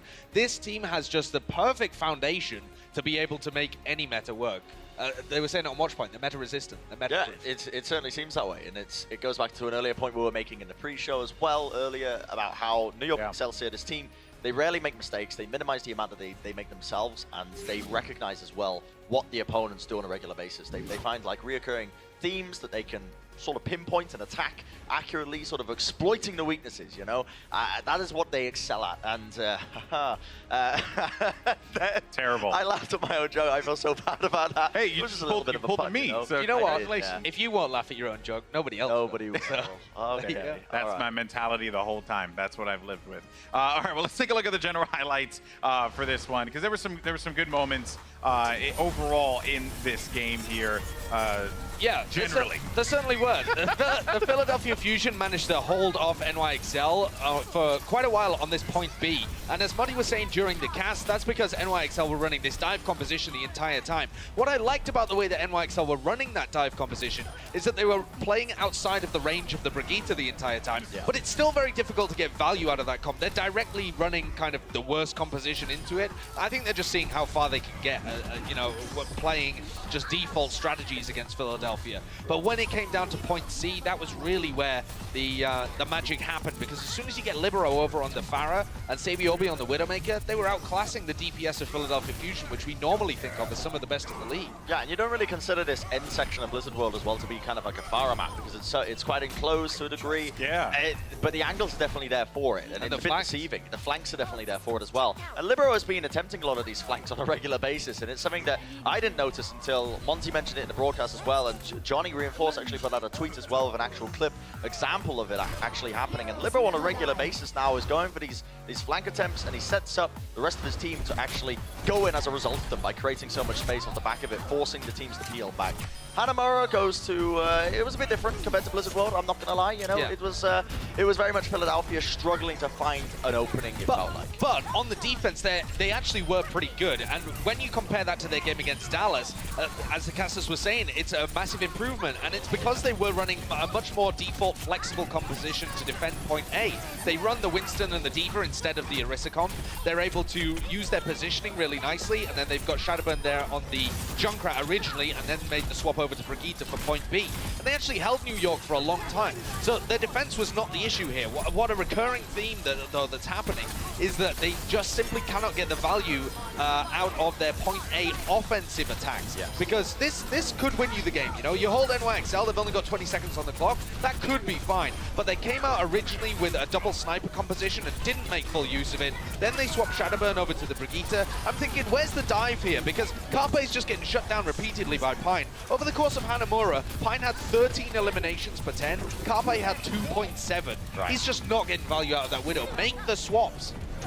Yeah, and there's where the problem lies, is the swaps, in my opinion, for Philadelphia. Because we've seen the coordination is there. We've seen that they can play as a team, as a unit, and they can set up a lot of these attacks and these defenses, and they set them up nicely so that they know what win condition, you know, the opposite team has coming into it, and they know how to mitigate it. But it's the composition changes, which is what I'm really sort of noticing from Philadelphia, is that they don't quite know what adjustments to make as the game's going on immediately, as quickly as New York do. Well, I'm glad you mentioned happened already. Yep. I'm glad you mentioned, you know, playing as a team, Bren. Playing as a team, kind of like the way that we are embracing one another. Absolutely. Because I need you to embrace me with some knowledge. It's time for our insights powered by Intel. Bren, what you got for me? I got some Philadelphia coordination. It's just really bigging them up. Despite the fact that they ended up losing the map, this is a positive that you can draw if you're a Philadelphia fan. And it's something that we didn't see in the Dallas game, but it's Philadelphia recognizing what win condition New York have in this game. And at this point in the map, in this particular example I'm giving you, it's Libero right here with the Dragon Blade. They know that he's got the Dragon Blade up. The only thing that Philadelphia Fusion can do to stop this is to either actually get off a stun with Shadow Burn in the back, or to actually get a Transcendence. And as Boombox doesn't have the Transcendence, instead what Philadelphia do is they recognize this and they know that, right, okay, so what we got to do in answer to this is Shadowburn plays passively at the back with the supports and sort of just kind of babysits them, protects them in a way because of the threat of the stun itself. And as this is going on, Sado and Carpe, they move into the back lines onto Jonak. So it's kind of like, you'll notice it actually. If you just pay attention to only Philadelphia's movements, they split up as they recognize the threat of Libero going in with the Blade. So they attempt to go in, New York, move in with the Blade. Shadowburn actually ends up missing the stun, but just the sheer presence of him and the having an extra body there forces Libero back. At the exact same time that this happens, Carpe and Sado end up forcing out the Transcendence from Jonak as well, earlier than they were anticipating. And it's this coordination that I saw from Philadelphia that was better than before in their previous games against Dallas. You know, it's something that they've clearly improved upon, and they are playing like a better team now. And as a result of this, I'm not going to go into detail with the rest of this team fight because there's lots of other micro movements happening between these two teams to actually end up with Philadelphia winning the fight. But there was so much going on, it's so difficult to really break all of it down step by step, otherwise we'd be here for hours. But that was really what showed me nice and clearly that Philadelphia, you know, they've been setting up these fights, and they know they can recognize the win conditions. They recognize what was going to cause them loss in that fight, so they make movements. You know, they get into the correct positionings to try and actually mitigate as much of it as possible, and it ends up working out for them. Yeah, I think they've been fine when NYXL have been running the dive compositions. I think they're really familiar with how that plays and how to play against it, even though NYXL... It helps that they were running the comp into Brigitte. Yes, exactly. Right? You know? Yeah, and just the struggles have been when they come onto compositions that have only just arrived in this meta. So you start with a double sniper on Hanamura. That was really difficult for them to get in. And then their defense, even on Hanamura, when they're playing the Brigitte, they got some nice rotations moving around. But there are just times when NYXL have all of the correct positioning. Yeah. They're also just able to get the picks. You know, sometimes Pine will come out and just destroy somebody. Carpe wasn't having that great a game. Meko as well, coming out with big self-destruct kills. He takes down a support. That's just an easy entry into the point. So you have to be not just playing really well, you have to also be like winning fights for yourself. It's not just enough to kind of play good Overwatch. You have to be able to play good Overwatch and then win fights you're not supposed to be able to beat a team like New York. Well, I'm glad you actually mentioned Meko there, because those Diva Bombs, Bren, were just crazy, right? Oh, man, like, how many times are you're just going to open things up for your team to be able to succeed on Hanamura like that? Absolutely. We've got some great examples of it actually happening in itself. And Meko is a character that we don't really talk about too much because the rest of New York is just that good that he doesn't really come up in conversation as often. But I noticed this time and time again that he's saving his self-destructs and he's setting them up because he knows, look, as soon as Neptuno uses the his flight ability to try and go away, he sends in the self-destruct and he knows the exact moments of when the supports are going to be vulnerable and when he can get away with using the self-destruct. Now this one was just, again, he was demeched, he wanted to use it, and he got, you know, 2 kills off the back of it. But the previous 2 examples that I pointed out were particularly Meko recognizing that there was an opportunity, a weakness of the enemy team, that the supports were out of position and that he could get kills. And that just screams to me that he is practiced. He knows exactly what to do in that situation, you know, because a lot of players, they hold on to the self-destruct because in itself, you can use it to remech after you get demeched. Yeah. So you notice a lot of Diva players like to hold on to it because in case they get demeched, they get an easy in back into the team fight again. But Meko recognizes the openings that are available to him and he uses it. And this is just one of many things that make New York so good, right? As a team. A lot of the little things. A lot of the little things, and they all add up, things like this that just reoccur as the match progresses, and it makes it very difficult to prepare, I should say, for a team like New York because of it. I mean, it just helps when you get 5 Diva Bombs, you know, in a game like Hanamura, especially considering what you were talking about with how players tend to try and like turtle on the Diva Bombs. No one don't really want to use them more as like a remech tool. Right? Exactly. Well, I mean, guys, a lot to break down there for games 1 and 2, but now we need to look forward to games 3 and 4. The question remains, can the Philadelphia Fusion bounce back, or will the NYXL continue their reign of domination? Oasis and Dorado are up next, and we'll see you on the other side. The Overwatch League is brought to you by Sour Patch Kids. Sour, Sweet, gone.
Welcome back, ladies and gentlemen. The NYXL currently have the 2-0 lead kicking off the week over the Philadelphia Fusion, and the surgical summer continues for the Excelsior. Now, when I say surgical, I mean, we've talked about everything the NYXL can do. We've talked about their composure, their raw skill, their great coordination. But man, their ability to know when to switch their comp and how and who to switch to is amazing to me. You know, I play a lot of Overwatch comp matches, and a lot of times people are stubborn. They don't want to switch off their character. They want to get that ult out. Their ult charges at like 80%. But NYXL, they don't care about that. When they see a weak link, they cut it off. And that's something to be admired, definitely. Anyways, guys, the Philadelphia Fusion, they have a tall order to get back into this game. Can they pull off the reverse sweep against the NYXL, the top team? Let's see if they can slow them down and get back into this matchup with our casters, Monty and Doa. Thanks, Malik. You know, I'm all for that, actually, because New York reverse swept Philly the last 2 times these teams have met. So if Philly can come back and reverse sweep New York, that would be insane for the storyline. And they really do have to pull it together, because this is the team, again, the playoff race outside of New York is wide open. And all of these teams, if they can actually knock off a match against the New York Excel and add that to their win column, it could be the difference between making the playoffs and not making the playoffs. So it is very, very important for the Philadelphia Fusion to pull it together for these last 2, maybe 3 games. That's right. As we look forward to our control map, let's check out the substitutions that are coming in. It is going to be the one, the only Janus back in for Mano. Played the second map. Janus was in Blizzard World. Now he's back for Oasis. There you go. And that's it. That's it. That's the only sub. So Blizzard World and Hanamura going the way of New York Excelsior. And now we go to Oasis, our control maps. I still just love yelling Excelsior, I admit it. Excelsior! That's how you have to yell it. It's the only acceptable way to yell it. Is it? How do you yell it? Excelsior! That's what I thought. Excelsior! Here we go. There is no way to yell Excelsior and not sound awesome. It's official. Well, here we go. Oasis, our best of 3 control map. And YXL versus Philly Fusion. See if Philly can get the momentum going once again as we get things started out. It's going to be far on the side of Philadelphia Fusion, but Safe will be once again back on the Tracer, and it's going to be Pine on the Widowmaker. I guess I shouldn't be too surprised. Nope. If Pine is going to be in this roster for Oasis, then I think we can easily anticipate it's just going to be all Tracer McCree or Tracer Widowmaker. Probably. Maybe you go Brigitte Widowmaker. Oh, goodbye, Boombox. Pine finds his first victim. You notice he wasn't shooting at the Diva early on, not wanting to give any extra healing. The healer's on the Philly side of things, waiting for Boombox to pop up. And then he pulled the plug on the Boombox. That's right, there weren't any D batteries in there to keep That's it right. happening. Oh, finished off Sato as he jumps away. Yeah, it took like 6 D batteries for like Boombox back in the day. Only 90s kids understand. Maybe 80s and 70s kids too, I don't know. I'm not up on my Boombox history. Oh, goodbye Shadowbird. Sable finds one, but he was trapped in the room. Where are you supposed to go, right? YXL with their control percent going now. And they are just going to keep on dancing around this central pillar while they wait for Pine and Meko to come back. Hotfa and Shadowburn looking to rejoin the Philadelphia Fusion, but Shadowburn will be the last player to the party. Uh-oh. Carpe. It's away, but it was close. Meanwhile, Philadelphia, again, having a little bit of trouble approaching the point. Sable jumps and grabs that health back. Just wanted to kind of deny that more than anything. He didn't really lose a lot of health, but if you grab it early, kind of keep someone else from using it. Hey, high five. There you go. All right. Okay. It's Headshot City. Janak breaks the trend, but it's another kill coming in. New York Excelsior not needing to use any else really, just popping that in for sight to get a glimpse of where Philly was and hunt him down. Pine may have had some struggles in this series, but he's not struggling on Oasis so far. No. He's got nearly half his team's final blows, 4 out of 10. Just needed to warm up a little bit, you know? I have a question for you, Doa. What's that? Why hasn't Boombox ever done an entrance actually holding a Boombox before? I don't know. Maybe his seems like that's a pretty low-hanging Oh, it's a stick! Oh, Carpe. Just walked right into it. I agree with you for the record, Monty. Missed opportunities there. Maybe it means something different than the Boombox we're familiar with. Who knows? Haven't asked him. Or one of his team just carries a boombox and then puts it in his chair on the stage. There you go. There you go. Philly dude, ideas for you. That one's free. Gonna go in, rolling in with the Transcendence with Pine. Picks off Neptuno before they get in there. Carpe gets the revenge though, but it's still gonna be tough for Philly to take this point. Echo down, or the mech out of the way anyway, so maybe they can do it. Primal Rage, Hot Butt trapped in the corner. This is gonna use up a lot of the time though for Janice's ultimate. Yeah, he's just gonna let that one go. Right to the point, try to put Hot Butt in position for his team to do the work. Jonak down though, Sato with a kill with his own Primal Rage. And Philadelphia with a chance to maybe flip this one back. It looks like NYXL just trying to drag this one out right now. They are falling back slowly towards their own spot, so they do give it up. Right. They don't use the Transcendence from Jonak, so they're keeping resources available to them. They're pretty close to Anomo's Valkyrie as well. That all builds pretty quickly. Sabian's, of course, gonna have a pulse bomb before too long, so New York's gonna have the tools to work with when they want to retake the point. There's no rush, you know, they're at 99%. They are cool as a cucumber right now, not getting flustered by Philly's attack at all, knowing they have plenty of time to go ahead and retake this point. They certainly have the resources when Jonak starts off with a kill onto Carpe. I mean, Jonak, third DPS extraordinaire, right? Carpe has to get res by Neptuno, but that gives New York a chance to come in, take advantage of the Mercy being tied up, and slaughter the rest of Philly. It's gonna be an easy swap back for New York's control the point. And can Philly even get there to touch? No, it doesn't even look like they're gonna try. That's gonna be round number 1 going to the way of New York. And so far, Doa, on every map tonight, Jonak has been leading damage on all players on this server. Wow. So he has been a force to be reckoned with. It's incredible whenever you see it. Meanwhile, Sabiel B putting on some pretty incredible plays as well. Gets stunned, goes in, tosses that pulse bomb right on the Hot Butt. Finds a wayward Mercy right in the center of his crosshairs on his way out. It's not supposed to go that way. If you do the Tracer versus Vegeta thing, it is not supposed to turn out like that. He barely escaped 15 HP. Yeah. Still made it out. And NYXL now 1 point away from cruising to a win here against the Philadelphia Fusion, making this brutality look awfully casual. Casual brutality. Let's see if they can keep it up on University. I've got a fairly strong opinion. So Pine is on a Pharah now.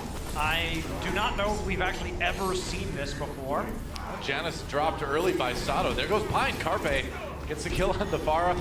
And that's one of those things, right? Where clearly we don't see Pine play this much, if at all. But it's another one of those things where teams are like, well, what if Pine plays the Pharah? I'm not so sure you need to worry about that based on what we just saw, but you never know. It's getting those thoughts in other teams' heads that's important. So he has played it, but only very, very briefly previously, and it's definitely not a hero we associate with him. Especially compared to Shadowburn, he will have a tough time. Jonak and Carpe have dealt the same percentage of their team's hero damage this match. That's crazy, actually. Yeah, total damage still goes over to Jonak, though. Yeah.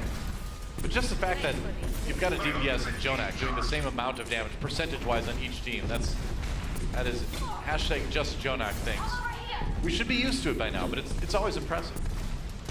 That's why he's the leading candidate for the MVP. We're just waiting here. Pine is staying on the Pharah, and just been about setting up picks. Carpe will make his life miserable. And into the pit. That's a beautiful shot there. I mean, yeah, knocking two players into the pit and off the point. So Philadelphia making this point, University, look quite easy for them. I mean, that's a great thing for Philly to knock people down to that pit too, because they might as well be dead, right? If they don't have those movement abilities to get right back up again, you've effectively removed them from the fight anyway. So now New York has to reset. They've given up about 60% already to Philadelphia Fusion, they've always looked good on University. Shadowburn trying to duke it out with Sabielby on that McCree. Pine finds Sato. It's rezzed, of course. Oh, Neptuno down. Sabielby capitalizing. There's a nice flashbang. Flew a little bit too close to the Cowboy. Sabielby down though. Carpe gets some revenge. Doesn't help Philadelphia hold the point though. It does get flipped. A lot of ultimates to use when they come back though. Sato drops early. Deadeye onto Pine. He just was kind of not able to get behind the wall in time. That was a really weird sequence of events. It was, yeah. That one. So they had to use the trance to trying to save Anavo, who is attempting a resurrection, but the Earth Shatter stops him, but it also stops him from rezzing. And then they come in with a late Deadeye here, try and get a final kill, but it doesn't end up working. So actually NYXL, they don't really lose out there. They lost a trance, but I think you take a couple other ults on that one, you're going to be okay, especially since Anavo reserved the Valkyrie for this next fight. It's combo time for New York. They've got those big CC ultimates with the Graviton Surge and the Earth Shatter. They've got Barrage ready to go for Pine. Anavo pops the Valkyrie. Never mind. I cast her, cursed him. Pine has been bad on this far. He'll still have the Barrage when he comes back, but you are right. They're like, yeah, we don't even want to give him. Oh, there's back. He gets res. All right, there we go. Sabielby, though, the one coming up with the final blows on the Deadeye. He's throwing everything at him combo-wise. Meanwhile, Philadelphia Fusion still in the fight. Shadowbird drops his own Barrage and drops Meko in the process. Philadelphia, they're going to flip the point back. Yeah, use 3 ultimates, though, to only get 2 kills on the Barrage, Grav, and Deadeye combo. And that makes it easier for Philadelphia to re-engage. Shadowbird sees an opportunity, floats down when Jonas' shield is low. And Meko wants to go on to Roadhog now, so they're looking for some picks. They know they've got to get something. Yeah, well, Philadelphia Fusion over 90% now.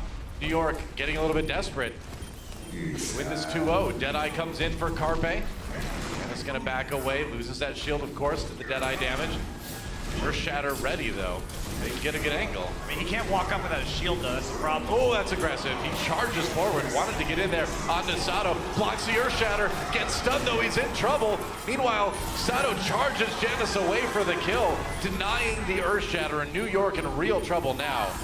Sabielby gets Shadowburn, though. New York trying to strike back. Sato really, really low. Trying to keep that shield between him and the enemy. Oh, but the Deadeye comes in. Sato turned at the last minute. The shield wasn't where it needed to be. And New York is going to flip the point back. This whole point has been super weird. I mean, I'm reserving the words a silly place for this point at Camelot at this point. Samuel B literally just walks up and desperation dead eyes. And look at Sato, he turns the shield, which also gets Carpe killed. Sato was so low health before that. Just trying to turn the shield to just block whatever damage he could, but he didn't have the timing right. Yeah, Meko, just let him fall. It's probably better anyway. Olhog comes in. Philadelphia nearly losing this point here. The Transcendence gets used by Boombox. They need to win a fight right here, right now. Sato in a lot of trouble. Jonak finishes him. And now we're into overtime with New York having a chance to 2-0 Oasis. And Philadelphia Fusion in a lot of trouble. Hotba on his own on the point. Gets back to his healers just in time. Overtime ticking away. Philadelphia has to keep it going. Earthshatter doesn't get anything for Janus, but the charge does. Hotba brought low. Now Jonak with the Transcendence to get Janus's health pool back up to where it needs to be. And Philadelphia slowly being ground down. Janus blocks the Earthshatter from Sato rather. Sato burn? Who knows? Shadow burn though, taken up by Janus. Not sure how that happens. Meanwhile, Jonak finishes off Neptuno, and that, I think we can call that Philadelphia snatching defeat from the jaws of victory. New York somehow gets the 2-0. And that last fight, the most critical aspect of it was Pine knocking Sato into the pit. So many of those fights, it was the tanks getting knocked down into that central hole, and that's going to swing a fight pretty heavily one direction or another. You don't have that big beefy presence. Makes it very hard to walk up onto the point. NYXL goes 3-0. That's right, one more map to go when we come back. Don't miss it. More Overwatch League in just a moment. The Overwatch League is brought to you by Intel. Intel Core i7 powers the Overwatch League. T-Mobile, America's fastest network ever. And by Omen by HP, the official PC and display of the Overwatch League. The damage available. And Boyer has so much ability to be able to just get away from players like Linkser on the Tracer. Now getting very close, building up the ult, and there it is. Oh, okay, the coalescence coming out here. Jae-Hong's just giving the Houston Outlaws a good hosing down. Oh, they're clean indeed. But that push from Seoul was nothing but dirty.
anticipation has been building, and it is finally time. I'm not going to miss these games. They're incredible. This is hype. This is what we've been waiting for. All going to come down to this. All the marbles on the line here. They are the best team we have in Overwatch League. This is going to be so fun to watch.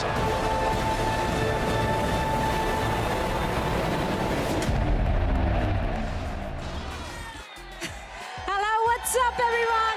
Zoe here. Now, watching this match, I think a lot of people at home might be wondering why we have not seen EQO being fielded for the Philadelphia Fusion today.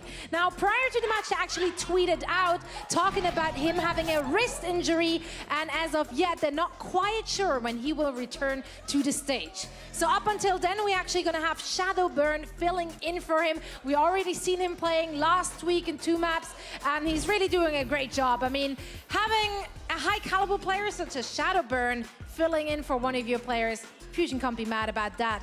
However, this match against NYXL is definitely not going the way the Fusion would like. The swap between Shadowburn and EQO has been decided just last night, so they probably didn't have quite as much practice as they would have liked. Now, let's see if they can bring it back on map number 4. You guys ready for this? All right, guys, take it away.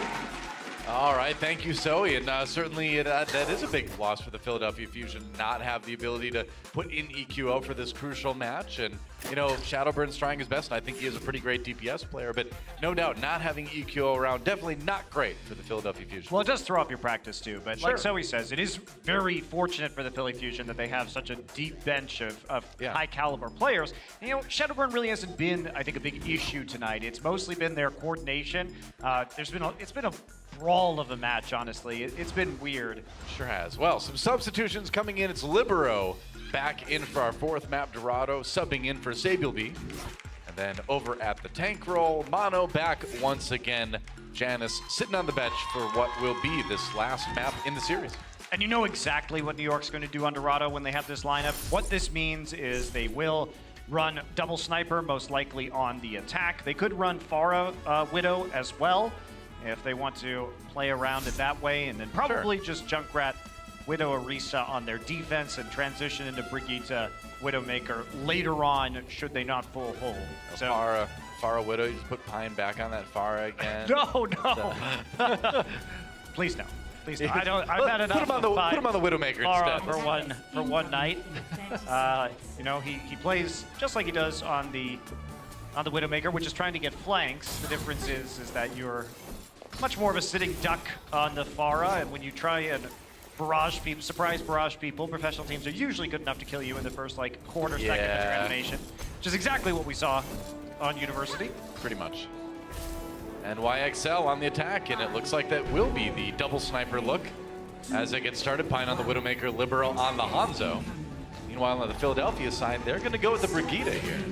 Now, this is a really big pick comp from New York, though, and what's different about what we've seen before is obviously Meko on the Roadhog. So, Hulk, Hook, everything going to be about the picks today. Shadowbird trying to play the Pharah on the defense, a rarity for sure. So we typically see the Junkrat, and it's not going to be good against what the NYXL are bringing. Pharah against double sniper plus a hook is not something you want to play into. It's like hide behind every building all the time. Yeah, I think you're going to have a lot of projectiles flying at you all the time if you're Shadowburn in this map. It's going to be tough. Fine, looking for the shots. Ooh, Shadowburn finds him, though. Okay, but they're using 2 players to zone out 1. That's not a great positional trade if you are the Philadelphia Fusion. Sure enough. Meanwhile, Libero looking for the scatter. Ooh, he nearly gets it on the Boombox, but somehow the arrows all go around him. Meanwhile, he's hooked. Boombox just vanishes. Mono gets the kill there. Jonak finishes off Shadowburn. Meko takes out Neptuno. Why not? You know, it seems like Jonak is especially good at shooting Pharahs and Mercies out of the air. Whoa, that is a close-range Widow battle. Pine gets in there. Whoa, and then 2 casual headshots on the way out. Pine time indeed. Big Boss, a little frustrated, I think, from his starting performance here today. Has certainly turned it on for the last couple of maps on this Widowmaker. And even then, we see Hotba, he pops the rally at the end because he's just going to change over to D.Va anyway. Tries to buy as much time with that ultimate as he can. But basically nothing gained here for Philadelphia. I mean, so far on this defense, and they are going to change to Widow Genji, which will be significantly stronger against what the NYXL is trying to send their way. Pine tried to escape, but Carpe was ready for him that time. I don't think Carpe was too thrilled with getting Falcon punched as he sat in that side hallway by Pine last time, so I think he wanted some revenge there. The disrespect Falcon punch. Yep. You grapple into a melee kill. That's a Falcon punch. I think what's amazing about New York, though, is they know exactly what they can get away with. So Pine dies there, but does it stop the payload anyway? No, it doesn't. And by the time Pine's back up, payload is still moving. He's able to cover it accurately. I will say, too, yes, guys, I know Doomfist literally does just Falcon punch with his right click. You get what I'm saying. He does. It's hard to argue against that. Which is awesome, by the way. I'm nothing but happy about that. Jonak killing the boombox, and then Neptuno, why not? Just eliminate all the supports. Yep. Shadowbring gets Animo. They're gonna need more than that. New York drops a supercharger, and Meko gonna throw out the whole hog, pushing back Sato right off the cliff, and that's gonna be point B. New York has not yet been slowed down. This is just an ugly defense by the Fusion. They're getting picked off left and right. They haven't been able to coordinate, so because New York is playing this pick composition, every time they find somebody on the flank, or they just walk up and kill someone, you just have to have better coordination than that. Your tanks have to be there. You can't walk up against this Roadhog when they're just gonna chase you down. Yep. All right. Back with yet another hook on the way out, takes a breather, avoids a lot of that damage in the process. Now Hotba, a little bit low. Ooh, right click to the head, that's gonna finish him. New York putting together a very fast push here on Dorado so far. And guess what? Yet again, they walk up when they find them vulnerable and they start to take space. That's what New York is so good at. And there's no stopping the payload, so even though Philadelphia gets a kill right there, they don't really accomplish anything in the end, and the payload just keeps on rolling. Yep. Mano's already back with his Orisa right when they have a chance to stop it. Now Shadow Strike kind of splits the Philadelphia team. New York can't quite capitalize on it with any kills, but Carpe, though, finds 2, finds 3. And Carpe single-handedly pushes New York out of point C. All right, it's time to change compositions if you're the NYXL. I think so. You're basically the defenders with a Widowmaker can always snipe the other snipers because their tanks are going to be on the cart around the U-bend, and then you can just snipe from that position. So Carpe, known for some great Widow play, showing off yet again. They have 6 ultimates now, so the price that New York paid for getting all of this movement on the payload and staggering Philadelphia through the whole map has been actually a giant bank of ultimates. Carpe looked like Chuck Norris in a room full of petty criminals there. That was not even a fight. Chuck Norris does, when he snipes and then people of course, at close range. Yes, but then that's it, with his leg. Swift kick to the head. Meanwhile, of course, because I said something nice about Carpe, he immediately died. Define. Philadelphia Fusion, a few ultimates to work with, but 3 minutes on the clock for New York Excelsior to finish point C. Libero on the Brigitte now. Yeah, I think this is the swap that you need to make happen. I don't know. I think I'd probably also swap Pine over to McCree, but see if you can do it with just the one switch over to the Brigitte. And certainly Pine making a case for himself with another kill on the boombox. Wow, Neptuno nearly picked off as he went for the res. Jonak in a trap, but he'll be able to survive it, it looks like. Meanwhile, Neptuno in that Valkyrie. Now the Transcendence comes in from boombox. New York just kind of waiting these ultimates out. Pine down, Carpe gets a big one, but Mono there to respond. Jonak waiting. New York has the armor from the rally on quite a few members of the team. Jonak just frontlining now with that big armored Zenyatta. Mono gets boombox, and that might be the end of that. Philadelphia scrambling now. This tire needs to be big. Waiting for it, and he finds Animo. Ooh, it got down to 6 HP, but does find a target. Oh, that's really huge. Animo being down, maybe what Philly needed. Carpe just trying to delay as long as he can. He's over on the Tracer. Enough time for the tanks to get back. Hotba dashes in at just the last minute. Delays the payload here. Gets demeched immediately. Now the self-destruct from Meko comes in on the point. More kills for New York as they are not done yet. Neptuno caught as he tries to flee the fight. And it's just Sato on the point now, and a stun and a kill. Jonak with a finishing blow. And as soon as Carpe is dealt with, that should be that. And it is. That's going to be it. And Jonak sitting there the entire time, oscillating between 350 and 425 HP, depending on when he had that repair pack.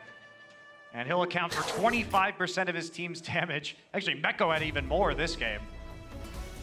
We'll take a look at a replay here from Jonak as he finishes off this point. Battle bot Jonak, I mean, 350 HP.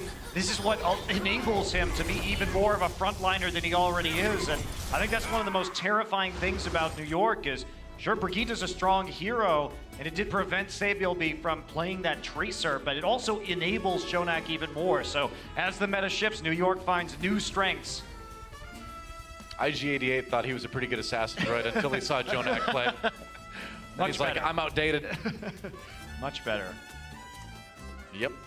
Well, about 132, or exactly 132, I should say, on the clock for New York Excelsior.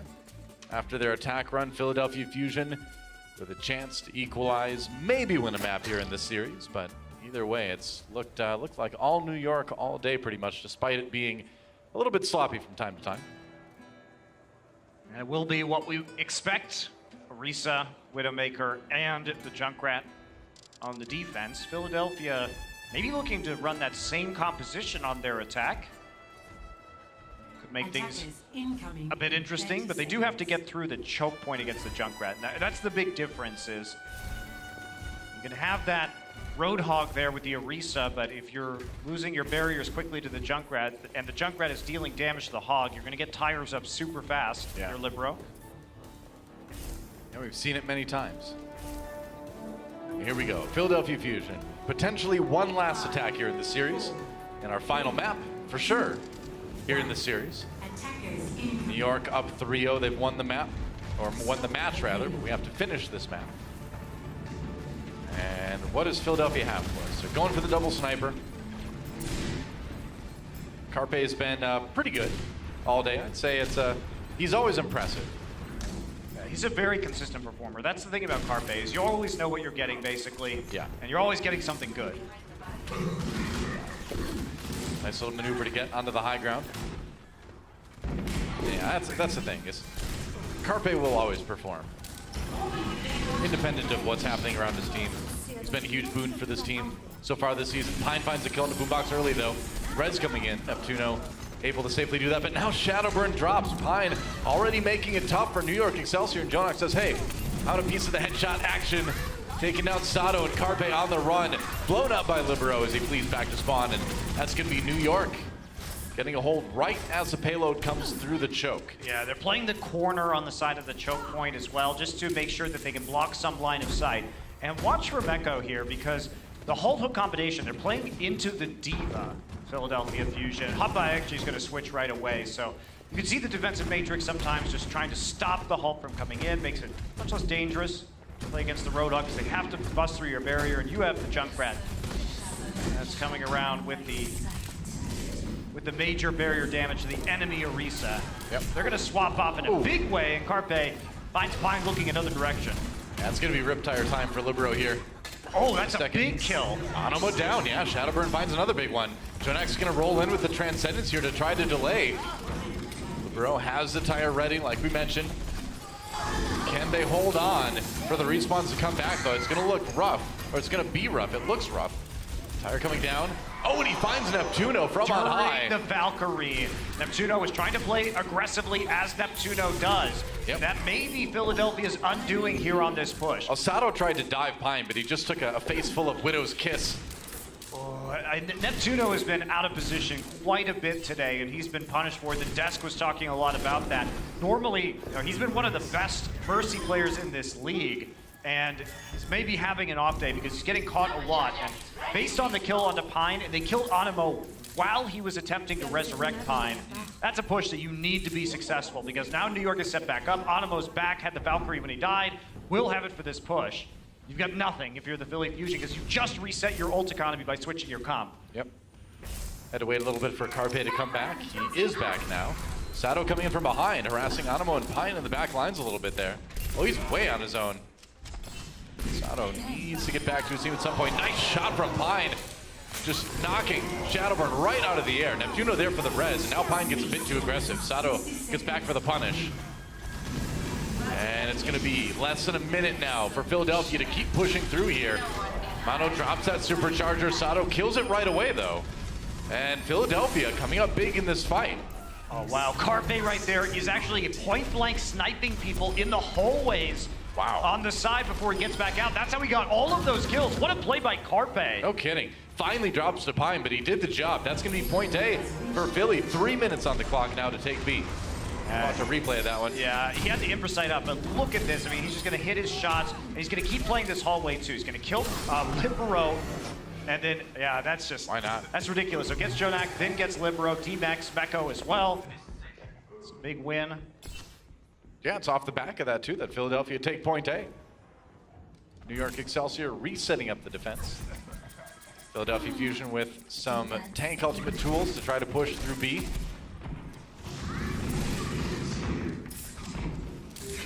Carpe's still going to be on the flank. New York just slowing up the payload, trying to cycle their tanks off the high ground. So they constantly have a presence. Carpe keeps on winning these duels, and Neptuno's been playing with him on that flank, and he gets shot again. Carpe. And Pine tried to just crouch walk his way to safety, but Carpe had his number. Here you go. Here's an unusual position for an attacking Widowmaker to be. He's just trying to keep track of the spawn right there. I mean, that's where Pine's going to be coming from next.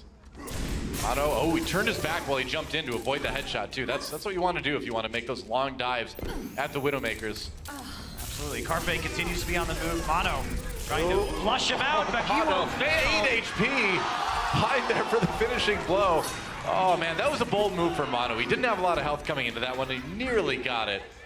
Pine kills Shadowburn as well. So despite losing the Winston, New York does hold on the defense.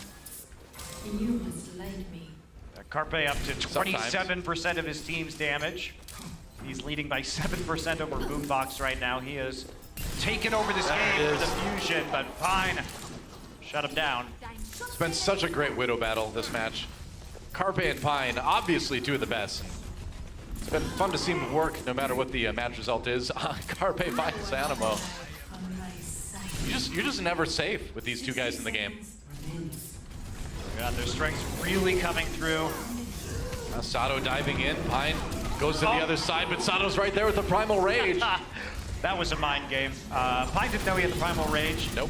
Normally you're like, cool, I got out of here. My grapple's on a lower cooldown, but not when you get the Primal Rage up there. It's a good fight for Philadelphia. They're going to get some real distance on this payload now. And probably get a late kill on Mono, yeah. It's going to be a nice staggered spawn in favor of Philadelphia Fusion.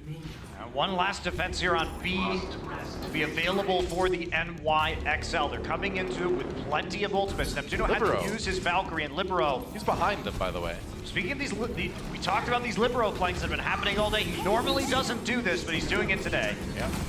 And Shadowburn has the blade. Libero's just waiting back there. Yeah, Pine killed Boombox. The res came in. Shadowburn comes in with the blade up high, shoots him in the animation. The blade is gone. Meko deleted though from the map at the same time. Carpe trying to find a shot onto Libero, but Neptuno drops. Now goes Boombox. Everything falling apart for Philadelphia here at the very end in overtime. Only the tanks remaining. Now just Hotba. Carpe killed by Mono on the side of the fight, and that's going to be it. Hotba gets to it, the self-destruct, but it doesn't matter. Why not? Just take it. Libero just used his tire in front of the self-destruct to kill the mini-diva, but couldn't get out of the animation in time to actually survive on the self-destruct. Well, it's a happy ending for New York either way. It's a 4-0 for them over Philadelphia Fusion. It was an interesting series, a bit on the comical side. It was. There was some Overwatch comedy here today. I've never seen Libero play like he did today. That was odd.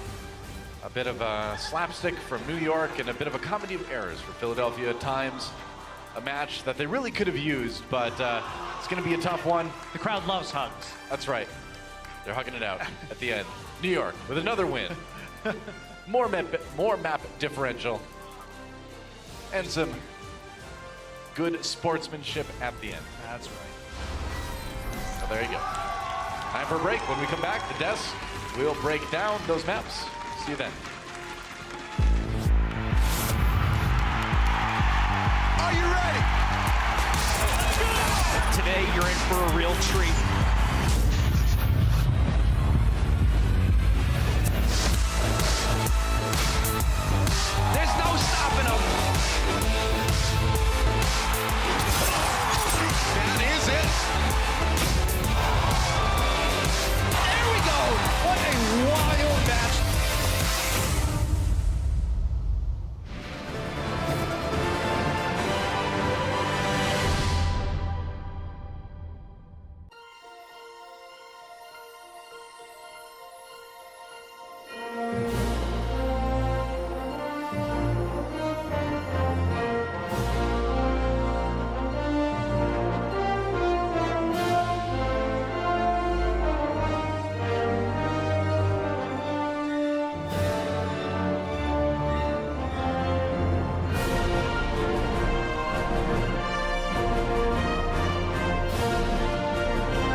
And it's good times in the Empire State as the NYXL win 4-0 against the Philadelphia Fusion. Fusion were definitely feeling the brotherly love there. And what happened? I think they got chucked off the Empire State Building. Oh, potentially. I mean, that was just, what we like to call a good old-fashioned slobber knocker. It was. Because NYXL did the work, and we might as well jump into the highlights here. Because, I mean, honestly, NYXL, I mean, what more can you say about this team? Yeah, they're always a pleasure to watch, in my opinion, even when they are utterly destroying teams, because you just get to see really just excellent Overwatch. And these teams are so good. Pine, in general, has been playing so consistently well over the maps that he's been put in, which has been, as far as I'm aware, 3 of them, wasn't it? It was Hanamura as well as these last 2. Yes, yeah, so he's been in for all 3 of these previous games. The only time that he didn't look that great is when he played the Farah for a little while. Yeah, but at that point, Sabiobi just turned on to full-on hard carry mode on this McCree, just making use of the flanks, dodging around. They're so good at playing just outside the natural range of some heroes. So they dance around Hopper, they dance around Shadowburn's Farah. Their positioning is just fantastic in a huge range of these situations. And then Sado got booped into the pit more times than I could count. It was ridiculous, actually. He was getting booped down there. It was actually down the there. game-winning moment for them as well. The hook in the final moments was when they got onto the Sado. Sado was walking in with the Earth Shatter. That could have been game-changing on this round in particular. And it was so close for them, but it just wasn't to be so. And then Dorado goes to it, and at this point, Philadelphia are utterly crushed in terms of their spirits. They've lost the series at this point. Well, this is what I'm worried about as well, is that they got so tilted in Stage 3 after they got reverse swept by NYXL. But I think this might be a different situation, because I think they could see the writing on the wall probably after that Hanamura game when they failed the push and they're 2-0 down at the half. Whereas previously in Stage 3, they were 2-0 up at the half. So I don't think this will be as bad for them mentally. I think they'll be able to reset and just think, all right, we've got LA Gladiators coming up. We've got, who's the other team as well? San Francisco Shock? Seoul. Yeah, so those are games that are winnable for Philadelphia Fusion. This game did not look winnable for them. Right. They were getting outplayed in terms of fundamentals and then getting outplayed in terms of their head-to-heads. Pine was just dunking on Carpe all game. Sabiobi went massive. Jonak just playing incredible. So this was textbook NYXL.